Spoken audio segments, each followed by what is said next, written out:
Hello students. मैं स्वप्निल तिजारे आपका स्वागत करता हूँ तिजारे क्लासेस में। आज बात करेंगे क्लास 9 का साइंस का chapter second number work and energy. और चलिए देखते हैं कि वर्क और एनर्जी क्या होते हैं एग्जैक्टली, इन दिनों में डिफरेंस क्या है, और अगर अगर हमें वर्क का कैलकुलेशन करना है तो वो कैसे करेंगे। तो चलिए देखते हैं। यहाँ आप देख रहे हैं कि यहाँ पे चार एक्टिविटीज़ आपको यहाँ दिखाई दे रही होंगी पिक्चर में। ठीक है, तो ये गर्ल है जो कि पढ़ रही है, एक बॉय है जो कि बॉल खेल रहा है, और तीसरा जो लड़की है वो क्या कर रही है, वो कार्टून देख रही है। ओके, और ये जो चौथा एक इंसान है, आदमी है जो हेवी सामान उठा रहा है। ठीक है, तो चलिए इसको एक बार देख लेते हैं कि इसमें से वर्क कौन सा है। ओके, तो यहाँ आपको आप इस चीज़ को दो चीज़ों में डिवाइड कर सकते हैं। पहला मतलब, एक तो इसमें से कुछ लोग ऐसे हैं कि जो मेंटल वर्क कर रहे हैं, और कुछ लोग ऐसे हैं कि जो फिजिकल वर्क कर रहे हैं। ओके, तो यहाँ पे आप देख सकते हैं ये जो लड़की है, ओके, ये क्या कर रही है, दोनों लड़कियां मेंटल वर्क कर रही है। ठीक है, कोई फिजिकल वर्क नहीं कर रही है। जैसे ये लड़की पढ़ रही है तो वो भी एक मेंटल वर्क हो गया, और ये लड़की टीवी देख रही है वो भी एक मेंटल वर्क हो गया। मेंटल वर्क किसे कहेंगे कि जो हमें जिसमें दिमाग लगाना पड़ता है, या हम लोग सोचते हैं उस चीज़ में। ठीक है, या बिल्कुल हमारे बॉडी की कोई भी मूवमेंट नहीं हो रहा है, लेकिन हम लोग कुछ ना कुछ कर रहे हैं ऐसे सिचुएशन में, जैसे कुछ सोच रहे हैं, दिमाग लगा रहे हैं सिर्फ। ठीक है, तो ऐसे सिचुएशन को बोलेंगे हम लोग मेंटल वर्क। ओके, और सेकेंड और फोर्थ पिक्चर में आपको दिखाई दे रहा है कि जो बच्चा है, वो लड़का क्या कर रहा है, वो बॉल खेल रहा है। ठीक है, और अब इसमें भी क्या हो रहा है, ये भी फिजिकल एक्टिविटी है। फोर्थ पिक्चर में भी एक जो सामान उठा रहा है वो हेवी सा, वो भी एक फिजिकल एक्टिविटी ही हो रही है। ठीक है, तो इस सेकेंड नंबर और फोर्थ नंबर के दोनों इमेजेस में आपको दिख रहा होगा कि यहाँ पे कुछ ना कुछ ऐसी चीज़ है जो कि मूवमेंट हो रही है ना। जैसे यहाँ पे जो बॉल है, ये ऊपर नीचे ऐसे मूवमेंट होगा। ओके, यहाँ पे ये जो इंसान है, ये पहले कभी यहाँ एक जगह से लेके बोरा दूसरी जगह पे तक के ये लेके जाएंगे। ठीक है, इसका मतलब उनका भी खुद का वहाँ पे मूवमेंट हो रहा है। लेकिन अगर आप इन दो लड़कियों को ऑब्जर्व करेंगे तो यहाँ पे आपको कोई भी मूवमेंट नज़र नहीं आएगी, है ना। इन लड़कियों का कोई भी यहाँ पे मूवमेंट नहीं हो रहा है, या फिर यहाँ पे भी कोई भी मूवमेंट नहीं हो रहा। तो देखिए यहाँ पे एक बात आपको जान लेनी है कि फिजिक्स में वर्क किसे कहेंगे। ओके, फिजिक्स में वर्क किसे कहेंगे, तो ऐसी कोई भी चीज़ जिसका मूवमेंट हो रहा है, ओके, जिसका डिस्प्लेसमेंट हो रहा है, एक जगह से दूसरे जगह तक जा रही है, उसी चीज़ को हम लोग फिजिक्स के लैंग्वेज में वर्क कहते हैं। अगर ऐसा नहीं हो रहा है, मान के चलिए उसका कोई भी डिस्प्लेसमेंट नहीं हो रहा है, वो चीज़ मोशन में नहीं है, तो उसका मतलब ये माना जाता है कि वो वर्क नहीं है। ओके, कोई भी ऑब्जेक्ट क्या होना चाहिए, उसका मूवमेंट होना चाहिए, एक जगह से दूसरी तरफ वो जाना चाहिए, तभी उसको फिजिक्स की लैंग्वेज में वर्क कहा जाता है। अदरवाइज वो वर्क उसको नहीं कहा जाएगा। अब आगे बात करते हैं थोड़ा सा। जनरली एनी मेंटल और physical activity is referred to as a work when we talk about the run walk or a run, the energy in our body is used to do the necessary work. We say that the girl who is studying is working or performing the work, but that is a mental work. In a physics, we deal with the physical work. Work has a special meaning in a physics. Work is said to be done when the force applied on a object causes the displacement of that object. तो क्या होना चाहिए, इसका displacement होना चाहिए। किसका, उस object का। ओके, उस ऑब्जेक्ट का कहीं ना कहीं डिस्प्लेसमेंट होना चाहिए, तभी हम उसको वर्क कहेंगे। ऐसा यहाँ पे कहना है इनका। उसके बाद देखते हैं कि वर्क का फॉर्मूला क्या हो सकता है। ओके, तो यहाँ पे वर्क कैसे होता है। वर्क का कुछ ना कुछ आपको यहाँ पे आपको दो चीज़ें मिलेगी। एक मतलब फोर्स। अब देखिए वो जो लड़का जो है वो बॉल खेल रहा था, ठीक है, तो उसने क्या लगाया होगा, उस बॉल पे कुछ ना कुछ फोर्स लगाया होगा। ओके, और तभी उस बॉल का जो है वो डिस्प्लेसमेंट हुआ होगा। ओके, तो वर्क मतलब क्या, तो वर्क मतलब होता है force into displacement. Okay, work in is equals to force into displacement. इसी चीज़ को और थोड़ा सा आसानी से समझते हैं आगे चल के। एक देखिए, Meenakshi wants to displace a wooden block from the point A to point B. Okay, एक मीनाक्षी नाम की लड़की है, उसने क्या किया, यहाँ पे आप देख सकते हैं मीनाक्षी नाम की लड़की आपको यहाँ पे दिखने को मिल जाएगी। ये रही मीनाक्षी नाम की लड़की। ठीक है, अब इसके हाथ में क्या है, एक वुडन ब्लॉक है। ठीक है, उसने क्या किया, उस वुडन ब्लॉक को दूसरे हाथ तक के वो लेके गई, एक टेबल से बिल्कुल घिसते हुए। ओके, अब उसने क्या किया, अपने हाथ से इस वुडन ब्लॉक के ऊपर प्रेशर दिया होगा एक साइड से, तभी वो अब उस डायरेक्शन से टेबल पे से घिसता घिसता उसके दूसरे हाथों तक वो पहुंचा होगा। ओके, सेकंड यहाँ पे एक और पिक्चर दिया है। अब मैं किताब में का डायरेक्टली वर्ड टू वर्ड नहीं पढ़ूंगा और आपको यहाँ पे समझाने की कोशिश करूंगा, वरना वीडियो और ज़्यादा लंबा हो जाएगा बच्चों। तो यहाँ पे आपको एक बी पोजीशन भी दी गई है, ठीक है। सिचुएशन में क्या है इस कि एक जो गर्ल है, ठीक है, वो क्या कर रही है, अपना जो टॉय है उसका, ठीक है, खिलौना, ओके, उस खिलौने को वो खींच रही है रस्सी से। ओके, अब रस्सी से खींच रही है और यहाँ सी पोजीशन में भी वैसे कुछ दिख रहा है ना। एक गाड़ी जो है, ये बड़ी वाली गाड़ी, ठीक है, वो छोटी वाली गाड़ी को टॉय कर रही है। या यहाँ पे आपको ध्यान में देना है कि ये जो गाड़ी है वो साइज में जो है वो बड़ी है कंपेरेटिवली इस गाड़ी के। ओके, अब यहाँ पे आप देखिए, इस मीनाक्षी ने जब एक ऑब्जेक्ट उसके दूसरे ऑब्जेक्ट मतलब ए पोजीशन से लेके दूसरे बी पोजीशन तक वो लेके गई, तो उसमें हमारा कौन सा फॉर्मूला इस्तेमाल किया हमने। अगर हमें पूछा गया कि भाई वर्क निकालना है कि भाई मीनाक्षी ने कितना वर्क किया, ओके, तो वर्क अगर निकालना है तो वर्क का फॉर्मूला क्या लगाएंगे हम लोग, W is equals to, yes, W is equals to force into displacement. Displacement हम कैसे शो करते हैं, तो स्मॉल s से हम उसे शो करते हैं। ओके, तो W is equals to F into S, ये इसका फॉर्मूला हो जाएगा अगर हमें इस वुडन ब्लॉक का वर्क निकालना होगा जो कि मीनाक्षी ने अभी किया। ठीक है, अब बात करते हैं इस पोजीशन की। ठीक है, ये जो सिचुएशन बी दिया है आपको, इसमें क्या है, एक गर्ल आपको टॉय खींचती हुई जो दिख रही है। अब यहाँ पे थोड़ा सा ध्यान दीजिए, यहाँ से आप कंफ्यूज हो सकते हैं, तो इसलिए आपको ध्यान से देखना पड़ेगा ये चीज़। चलो मैं इस पिक्चर को थोड़ा सा आपको बड़ा करके दिखाता हूँ ताकि आपको आसानी से समझ जाए।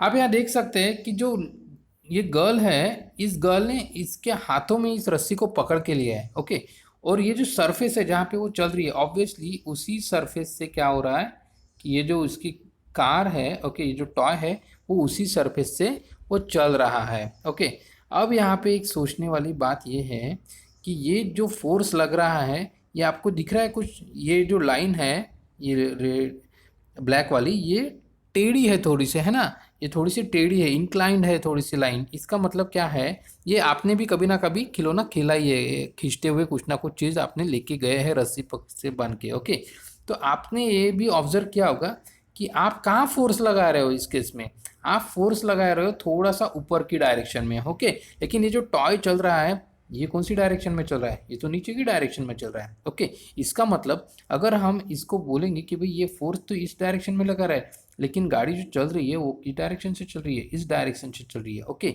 इसका मतलब यहाँ पे कहीं ना कहीं कुछ ना कुछ गैप आ रहा है। ओके, कहीं ना कुछ गैप आ रहा है कि भाई गाड़ी इस तरफ से चल रही है, ओके, फोर्स इस तरफ से लग रहा है। ओके, तो यहाँ पे क्या बन रहा है, यहाँ पे एक एंगल बन रहा है। ओके, वो एंगल जो है, उस एंगल को हम डिनोट करते हैं थीटा से। ओके, किसी भी एंगल को हम लोग कैसे डिनोट करते हैं, थीटा से डिनोट करते हैं। ठीक है, इस सिंबल का नाम है थीटा।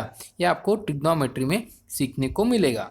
अब देखते हैं, अब ये जो एंगल बन रहा है, तो इस एंगल बनने की वजह से हम लोग ये वाला फॉर्मूला डायरेक्ट अप्लाई नहीं कर सकते कि भाई work is equal to F into S, मतलब फोर्स इंटू डिस्प्लेसमेंट। क्यों नहीं कर सकते, क्योंकि यहाँ पे फोर्स का डायरेक्शन अलग है और डिस्प्लेसमेंट का डायरेक्शन अलग है। ओके, थोड़ा बहुत कुछ डिग्री का उसमें फर्क आ रहा है। ओके, अब इसीलिए ये फॉर्मूला तो एज इट इज़ लगेगा नहीं, इसके अंदर हमें कुछ ना कुछ और डालना पड़ेगा। ओके, तो देखिए क्या डालना पड़ेगा, तो हमें इसकी एंगल की वैल्यू डालनी पड़ेगी। ओके, इस एंगल की वैल्यू डालनी पड़ेगी जो एंगल यहाँ पे आपका तैयार हो रहा था। तो सेम सिचुएशन कुछ इसमें भी आती है। ओके, इस गाड़ी में भी आप देख सकते हैं कि जो बड़ी गाड़ी रहती है उसको रस्सी बांधने की जो जगह होती है वो कंपैरेटिवली थोड़ी सी ऊपर रहेगी, और जो छोटी गाड़ी है उसको रस्सी बांधने के लिए जो जगह होती है वो कंपैरेटिवली नीचे रहेगी। तो इसका मतलब ये जो गाड़ी जब इसको खींचेगी इस साइड, तो ये जो गाड़ी है वो भी एक्चुअली इधर आएगी रोड की साइड से, लेकिन ये कहाँ खींच रही है, ये तो इस तरफ खींच रही है, लेकिन गाड़ी कहाँ चल रही है, तो गाड़ी रोड को लग के चल रही है। इसका मतलब फोर्स का डायरेक्शन अलग हो चुका है और डिस्प्लेसमेंट का डायरेक्शन यहाँ पे अलग हो चुका है फिर एक बार। तो देखिए सिचुएशन बी और सिचुएशन सी जो है ये कुछ कुछ लगभग सेम ही आती है। अब यहाँ पे आपको क्या करनी है, कि भाई अगर ऐसी सिचुएशन है कि जहाँ पे कुछ ना कुछ एंगल बदल रहा है, तो ऐसे में फॉर्मूला क्या होगा। तो देखिए फॉर्मूला क्या होगा हमारा, हमने ये पता है कि हम एंगल को थीटा से डिनोट करते हैं। अब आगे बात करते हैं यहाँ पे, you must have seen the event dissipated with the B and C above when a child pulls a toy with the help of the string, the direction of the force is different from that of the displacement. Similarly, when a large vehicle tows a small one, the direction of the force and a displacement are different. In both the cases, the direction of the force makes an angle with the direction of the displacement. Let us see how to calculate the work done in such cases. When a child pulls a toy cart, force is applied along the direction of the string while the cart is pulled along a horizontal surface. In this case, in order to calculate the amount of work done, we have to convert the applied force into the force acting along the direction of a displacement. मतलब अब क्या होगा कि देखिए यहाँ पे इस figure से हम लोग समझ के चलते कि इस पूरी किताब में जो यहाँ पे अभी तक मैंने पढ़ा वो आपके यहाँ से ये डायग्राम से मैं आपको समझाने की कोशिश करता हूँ। चलिए देखते हैं। ये समझो कि ये वो टॉय है जो वो लड़की अभी खेल रही थी, ठीक है। और वो क्या कर रही थी, उस टॉय को खींच रही थी। किस तरफ खींच रही थी, तो इस तरफ खींच रही थी, ओके। अब इस तरफ खींच रही थी, लेकिन वो टॉय चल किस रहा तरफ है, ठीक है। तो ये जो टॉय जो है वो इस तरफ चल रहा है, मतलब उसका डिस्प्लेसमेंट उस तरफ हो रहा है। अब हम क्या करते हैं कि इसको ना F1 और F2 सॉरी F और F1 ऐसे नाम दे देते हैं, ठीक है। तो गर्ल जिस तरफ खींच रही थी उसको हमने नाम दे दिया F, और जिस तरफ वो टॉय जा रहा था उसको हमने नाम दे दिया F1, ओके। अब यहाँ पे क्या होगा, एक एंगल तैयार हो रहा है, ये आपको पता चल गया। अब हम क्या करेंगे, ये थोड़ी देर के बाद में जो एंगल बन रहा है ना, ठीक है, तो इसके क्या करेंगे हम लोग डॉटेड लाइन से ज्वाइंट कर देंगे, और बाद में क्या मिलेगा आपको, एक यहाँ पे 90 का एंगल मिल जाएगा, ओके। अब आपको ये बात पता है कि जो 90 का एंगल होता है ट्रायंगल में, यहाँ पे आप देख सकते हो कि एक ट्रायंगल तैयार हो चुका है, ओके। और उसका एक एंगल जो है वो 90 डिग्री का है। तो आपको ये बात पता है कि 90 डिग्री के अपोजिट वाली जो साइड होती है, ओके, इस साइड को हम कहते हैं हाइपोटेनियस, ओके। इस साइड को हम क्या कहेंगे, हाइपोटेनियस कहेंगे। तो हमें एक बात पता है कि cos theta is equals to क्या होता है, बेस अपॉन हाइपोटेनियस होता है, okay. Cos theta is equals to base upon hypotenuse होता है। अब देखिए आपको ये क्लास 9 में ट्रिग्नोमेट्री के चैप्टर में आपको बहुत कुछ सीखने वाला को मिल जाएगा, जैसे कि साइन थीटा क्या होता है, ओके, कॉस थीटा क्या होता है, ओके। अगर आपने सुना होगा पहले से तो बहुत अच्छी बात है, अगर नहीं आपका वो पोर्शन अभी तक कवर हुआ है तो बिल्कुल आने वाले कुछ दिनों में आपका वो भी कवर हो जाएगा मैथमेटिक्स में, ओके। तो sine theta, cos theta, okay, और साथ में आता है टेन थीटा, ओके, फिर बहुत है और कोसेक थीटा है, ओके। तो ये 3-4 चीज़ें होती है। इसमें से अभी हम लोग देख रहे हैं कि कॉस थीटा का फॉर्मूला होता है ट्रिग्नोमेट्री को लेके, कि जो कि बनता है बेस अपॉन हाइपोटेनियस, ओके। तो बेस अपॉन हाइपोटेनियस का अगर कैलकुलेशन करते हैं हम लोग तो हमें मिलती है वैल्यू कॉस थीटा की, ओके। तो कॉस थीटा की आपको यहाँ पे वैल्यू मिलेगी, ओके, मतलब यहाँ पे जो एंगल बन रहा है इसकी वैल्यू, ठीक है, वो है थीटा। अब देखिए बेस कौन सा हो गया इस केस में, तो ये हो गया बेस, ओके। इस ट्रायंगल का बेस कौन सा है, तो ये इसका कौन सा है, वो बेस का नाम क्या है, तो हमने रखा था F1, उसका नाम रखा था, ओके। और ये जो ऊपर का F है वो क्या है, वो तो वो लड़की जो जिस तरफ फोर्स लगा रही है वो है, तो उसको क्या बोलेंगे, ये तो हाइपोटेनियस है ना। तो ये हाइपोटेनियस की जो वैल्यू है F, ये हम यहाँ पे रख देंगे, ओके। तो कॉस थीटा मतलब क्या हो गया basically, cos theta is equal to F1 upon F। इसका मतलब है कि cos theta is equal to base upon hypotenuse. तो यहाँ पे हम लोग क्या करेंगे, हमें निकालना क्या है, हमें निकालना है वर्क, ओके, हमें निकालना है वर्क। अब यहाँ पे वर्क क्या है एग्जैक्टली, तो वर्क होगा कि ये जो टॉय है ये कितना दूर तक जाएगा।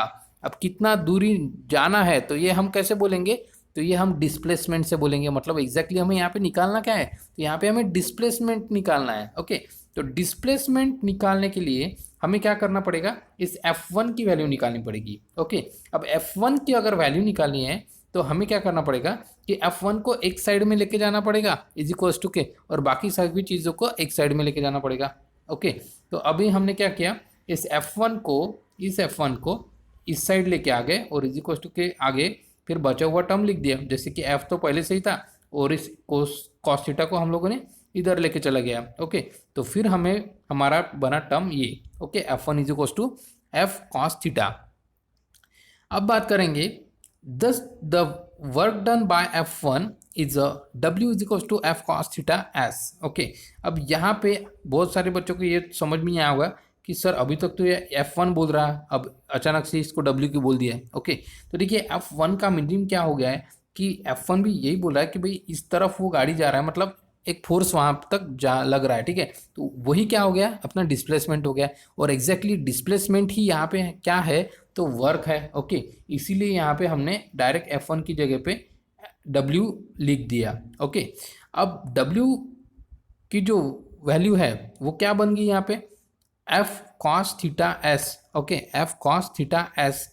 तो हमने यहाँ पे लिख दिया कि भाई S क्यों आ गया, अब ये S कहाँ से आ गया, तो S जो डिस्प्लेसमेंट है ना। ओके, तो वर्क निकालने के लिए हमें डिस्प्लेसमेंट की वैल्यू इसके अंदर डालनी पड़ेगी। ओके, तो यहाँ पे हमारा फॉर्मूला ये कुछ इस तरीके से फाइनली बन जाता है, W is equal to F S cos theta. Okay, अब आगे बात करेंगे, enter your conclusion about the work done for the specific value of the theta in the following table. तो देखिए ये थीटा क्या है, एक्चुअली ये एक डिग्री होगा। ओके, तो वो डिग्री हमें मेजर करना पड़ेगा। कैसे मेजर करेंगे हम लोग, और देखिए उस थीटा की एक वैल्यू होती है। ओके, जैसे कि अगर मान के चलिए ये 45 डिग्री का अगर एंगल है तो उसकी एक वैल्यू होगी। अगर ये 90 डिग्री का वैल्यू एंगल होता तो उसकी भी एक वैल्यू होती। ठीक है, तो उस वैल्यू एक्चुअली उसकी जो वैल्यूज़ होती है वो फिक्स्ड है। ओके, उसका एक चार्ट है। ओके, वो आप अगर शेयर करेंगे तो मतलब आप अगर नेट पे सर्च करेंगे तो आपको बिल्कुल मिल जाएगा। वैसे इस प्रॉब्लम से रिलेटेड कॉस थीटा का जो टेबल है वो हमें यहाँ पे दिया गया है ऑलरेडी। ओके, कॉस थीटा का टेबल हमें यहाँ पे दिया गया है। तो देखिए इसका मतलब क्या होता है, कॉस थीटा जब 0 डिग्री पे होता है तो उसकी वैल्यू कितनी होती है, 1 होती है। ओके, कॉस थीटा जब 0 डिग्री होता है तब उसकी वैल्यू 1 होती है। अब भैया 0 डिग्री कब होगा, देखिए ये जो थीटा की वैल्यू है ये 0 कब होगी, तब होगी जब ये जो फोर्स है जो इस तरफ ना लगते हुए एग्जैक्टली इसी तरफ लग रहा होगा। बिल्कुल एग्जैक्टली, हाँ, जरा सा भी ऊपर या नीचे नहीं होगा। जिस तरफ वो एरो दिया गया है F1 वाला, एग्जैक्टली उसी तरफ अगर वो फोर्स होता तो वो 0 कहलाता। ओके, अब 90 किसको बोलेंगे, कॉस 90 डिग्री। ओके, तो तब कहेंगे जब ये जो है वो बिल्कुल एग्जैक्टली इस तरफ होता है F। ओके, इस तरफ नहीं होता। ओके, एग्जैक्टली ऊपर की तरफ होता, तब उसका जो वैल्यू रहता कॉस थीटा का तो वो कितना रहता, वो रहता 0। अब इन वैल्यूज़ का करना क्या है, जब तक जैसे कि ऊपर 1 आया था यहाँ पे अभी 0 आया, तो इन वैल्यूज़ का करना क्या है, कुछ नहीं करना है आपको, यहाँ पे डाल देना है। ओके, यहाँ पे डाल देना है फॉर्मूला में जो कॉस थीटा की वैल्यू है वहाँ पे आपको डाल देना है। अब यहाँ पे देखते हैं 180, अगर कॉस थीटा की वैल्यू अगर 180 डिग्री है तो उसकी वैल्यू कितनी है एक्चुअली। ठीक है, मतलब अब 180 डिग्री कहाँ पे आएगा यार। ठीक है, देखिए बच्ची ने दो रस्सी कहाँ पे बांधी थी, इस पोजीशन पे, मतलब इसको डिस्प्लेसमेंट कहाँ पे जाना चाहिए था, इधर, लेकिन इसने फोर्स कहाँ लगाया, इधर, तभी तो जाके बना ना 180 डिग्री। ओके, तभी जाके बना ये 180 डिग्री। लेकिन थोड़ा सा सोचिए कि इस कोने पे अगर मैं रस्सी बांधूंगा और एग्जैक्टली इस तरफ उसको खींच के लेके जाऊंगा तो ये जो ऑब्जेक्ट है वो इस तरफ ना जाते हुए इस तरफ जाएगा। ओके, इसका मतलब क्या है कि मेरा जो वैल्यू है वो भी निगेटिव बनेगा। तो इसकी जो कॉस थीटा की वैल्यू है वो देखिए कितनी है, -1 है। अब -1 होने की वजह से क्या होगा कि अगर मैं इस वैल्यू इस फॉर्मूला में डाल देता हूँ, ये रहा वो फॉर्मूला। ओके, तो हमारे फॉर्मूले में हमारा क्या फॉर्मूला है बेटा, ठीक है, ये रहा अपना फॉर्मूला। ठीक है, तो W is equal to F S into cos theta. अगर कॉस थीटा की वैल्यू मैं -1 लिख देता हूँ यहाँ पे, तो -1 मतलब फिलहाल माइनस को साइड में रखते, 1 मल्टीप्लाइड बाय एस और एफ, तो कितना होगा, W is equal to F S ही होगा, है ना। तो यहाँ पे आ गया W is equal to F S, लेकिन साइन कौन सा है यहाँ पे, माइनस का है, इसलिए यहाँ पे माइनस का साइन कर दिया। अब इसका प्रैक्टिकल एप्लीकेशन अगर देखना है तो आपको यहाँ पे थोड़ा सा देखना पड़ेगा। देखिए अगर मैं मानता हूँ कि मैंने जो रस्सी है वो यहाँ पे बांधी थी, ठीक है, और मेरा 180 डिग्री का इधर से मैंने खींचा उसको, ठीक है, एक्चुअल मुझे इसलिए इधर खींचना चाहिए था लेकिन मैंने खींचा किधर, इस तरफ खींचा। तो ऑब्जेक्ट जो है वो कहाँ जाएगा, एग्जैक्टली इस तरफ जाएगा। देखिए जाना इधर था लेकिन एग्जैक्टली इस तरफ जाएगा, ठीक है। तो अपोजिट डायरेक्शन में चला गया वो, ओके। इसीलिए उसकी जो वैल्यू है, वो जो भी वैल्यू बनेगी वो क्या बनेगी बेटा, वो माइनस में आएगा आंसर, ओके। वो जो आएगा वैल्यू वो माइनस में आएगा, मतलब कितना वर्क हुआ तो वो वर्क की जो वैल्यू है वो माइनस मिलेगी आपको, क्योंकि हमारी जो रस्सी है वो 180 डिग्री सेल्सियस में बंधी थी हमने, ओके। तो ये हो गया आपका प्रैक्टिकल एप्लीकेशन इसके लिए। अब थोड़ा सा सोचते हैं कि प्रैक्टिकल एप्लीकेशन 90 डिग्री के लिए क्या हो सकता है। तो चलिए देखते हैं। इसी ब्लॉक को अगर हमने कहा कि मैंने जो रस्सी बांधी है वो यहाँ पे बांधी है, और अगर मैं इसको क्या करता हूँ, थोड़ा सा ऊपर की तरफ खींच लेता हूँ ऐसा, ठीक है, इधर ना खींचते हुए इस तरफ डायरेक्ट ऊपर खींच लेता हूँ, तो क्या होगा, ये जो ऑब्जेक्ट है वो इस तरफ मूव होगा क्या, बिल्कुल नहीं होगा, ओके। कहाँ मूव होगा, तो डायरेक्ट ऊपर खींचा जाएगा, ओके। वो जो टॉय था उसको दो पहिए थे शायद से, ओके। तो ये जो सामने के जो दो पहिए हैं वो ऊपर उड़ जाएंगे डायरेक्ट, ओके। इसका मतलब उसका जो वैल्यू डिस्प्लेसमेंट होगा, वो डिस्प्लेसमेंट कितना हुआ वहाँ पे, वर्क कितना हुआ, तो वो वर्क कितना जीरो हो जाएगा। क्यों जीरो हो जाएगा भैया, देखिए इसकी वैल्यू कितनी है 90 डिग्री की, जीरो है। अगर ये जीरो वैल्यू हम अगर इस फॉर्मूला में डाल देते हैं, ठीक है, ये वाला अपना फॉर्मूला जो है इसके अंदर हम डाल देते हैं वैल्यू, तो कॉस थीटा की वैल्यू अगर जीरो आ गई तो zero multiplied by S multiplied by F कितना होगा, जीरो ही होगा। तो फाइनली वर्क की वैल्यू जो है वो कितनी आएगी, तो वो भी जीरो ही आएगी, ओके बेटा। अब फिर बात करते हैं 0 डिग्री सेल्सियस की यार, ठीक है। तो इसको क्यों छोड़ते हैं, इसका भी प्रैक्टिकल एप्लीकेशन देख लेते हैं एक बार। अब जीरो की अगर वैल्यू आपको निकालना है तो जीरो एग्जैक्ट कैसे मिलेगा, एग्जैक्टली इस पॉइंट पे पकड़ के आप इस तरफ खींच के लेके जाओ चीज़ को, ओके। तो आपको पता चलेगा कि बिल्कुल जो चीज़ है वो कहीं भी इधर उधर नहीं जा रही है, एग्जैक्टली जिस तरफ आप फोर्स लगा रहे हो उसी तरफ जा रही है, आपको कुछ भी दिक्कत नहीं हो रही है उसके अंदर, ओके। अब इसका प्रैक्टिकल एप्लीकेशन देखिए, कॉस थीटा की वैल्यू कितनी है, 1 है, ओके। अब इस 1 को अगर आप इस फॉर्मूले में डाल देंगे तो आपको क्या मिलेगा, एफ इंटू एस ही मिलेगा, ओके। बाकी क्योंकि 1 को मल्टीप्लाई करेंगे तो 1 ही उतना ही वैल्यू आएगा जितना कि है, तो इसलिए यहाँ पे जो फॉर्मूला है वो कितना है, W is equals to F into S, okay. तो यहाँ पे आपको एक बात ध्यान में रखनी है कि कॉस थीटा का एक टेबल आता है, ओके।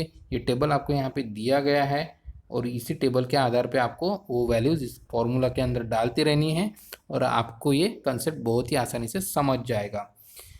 तो चलिए यहाँ तक हम लोग इस टॉपिक पे कंप्लीट कर लेते हैं, और इस टॉपिक से रिलेटेड मैं आपको एक प्रैक्टिकल एप्लीकेशन इसका कैसे हो सकता है, एक आपको तो पता है कि हमारे क्लासेस में जो है वो प्रैक्टिकली पढ़ाया जाता है, तो एक प्रैक्टिकल इस सेशन का मैं करवा के देता हूँ आपको। आप वो वीडियो ज़रूर देखिए, इसी वीडियो के डिस्क्रिप्शन में मैं आपको उसकी लिंक भी देता हूँ।